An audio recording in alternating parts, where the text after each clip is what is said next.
বিশ্ব ফুটবলের মঞ্চে যখন ক্লাব প্রতিযোগিতায় বিরতি, তখনই জাতীয় দলের তুর্য বাজছে সারা বিশ্বে। আর সেই সুরে সাম্বার দেশ ব্রাজিলের নাম তো উঠবেই। 5 বারের বিশ্ব চ্যাম্পিয়নরা এই আন্তর্জাতিক বিরতিতে প্রস্তুত নতুন ছন্দে, নতুন মুখে, নতুন স্বপ্নে।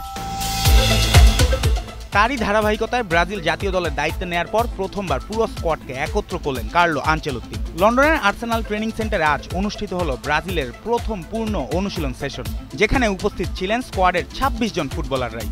সেনেগাল ও তিউনিসিয়ার বিপক্ষে দুটি প্রীতি ম্যাচের আগে এই সেশনে মূলত দলকে একতাবদ্ধ করার কাজটাই সম্পন্ন করেন অভিজ্ঞ এই ইতালিয়ান কোচ।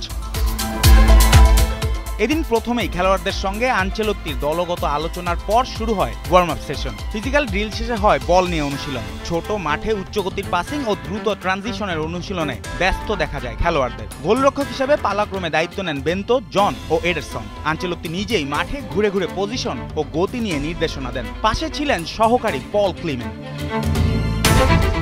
যদিও দলে জায়গা হয়নি নেইমারের, তবে এই ব্রাজিলের মুখ বদলে দিচ্ছে নতুন প্রজন্ম। সবাই যেন বলেই দিচ্ছেন সাম্বা থামে না, শুধু ছন্দ বদলায়। গোলপোস্টে বেন্তো, এডারসন ও জন। ডিফেন্সে মার্কুনিয়াস, গ্যাব্রিয়েল মাগালহায়ের সঙ্গে নতুন মুখ লুসিয়ানো জুবা, যিনি লেফট ফ্ল্যাঙ্কে অভিষেকের অপেক্ষায়। মিডফিল্ডে কাসেমিরো, ফাবিনিও ও আন্দ্রে সান্তোসকে নিয়ে তৈরি হচ্ছে ব্যালেন্সড লাইন। আর আক্রমণে আছেন ভিনিসিয়াস, রদ্রিগো, রিচার্লিসন ও নবীন ভিক্টর রোকে। ব্রাজিল 15 নভেম্বর এমিরেটস স্টেডিয়ামে সেনেগালের বিপক্ষে খেলবে, আর 18 নভেম্বর প্যারিসে তিউনিসিয়ার মুখোমুখি হবে। আনচেলোত্তি 2 ম্যাচের রোটেশন ব্যবহার করবেন, যাতে প্রতিটি খেলোয়াড়কে বাজিয়ে দেখা যায়। এর আগ পর্যন্ত চলবে ভিডিও অ্যানালাইসিস ও সেট পিস প্র্যাকটিসও।